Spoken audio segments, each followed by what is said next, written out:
আচ্ছা, আমরা সকলেই হয়তো স্মার্টফোন ব্যবহার করি, কিন্তু আমরা জানি না যে আমাদের স্মার্টফোন সারাদিনে কতটুকু সময় আমরা ব্যবহার করেছি এবং আমাদের স্মার্টফোন কোন কোন অ্যাপ কতটুকু সময় আমরা ইউজ করেছি। কিভাবে দেখবেন চলেন দেখিয়ে দিই। প্রথমে আপনি আপনার ফোনের সেটিংসে চলে আসবেন। সেটিংসে আসার পর একটু নিচে আসবেন, আপনাদের খুঁজে বের করতে হবে ডিজিটাল ওয়েবিং অ্যান্ড পার্সোনাল কন্ট্রোল।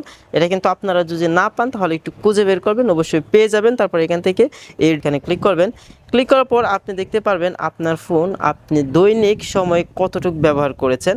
এখানে দেখেন আমি কিন্তু প্রায় 4 ঘন্টা 50 মিনিটে যা যা ব্যবহার করেছি, ইউটিউব ব্যবহার করেছি, লাইট ব্যবহার করেছি, টিকটক ব্যবহার করেছি এবং এখানে যে আমি টুডে এখানে ক্লিক করি তাহলে কিন্তু আমি একেবারে ক্লিয়ার দেখতে পারবো আমি ইউটিউব ব্যবহার করেছি প্রায় 1 ঘন্টা 51 মিনিট, ফেসবুক লাইট ব্যবহার করেছি 57 মিনিট এবং আমি যে অন্য অন্য অ্যাপগুলো ব্যবহার করছি সেগুলো কিন্তু আমি এখানে দেখতে পারবো। এভাবেই আপনি খুব সহজেই দেখতে পারবেন আপনার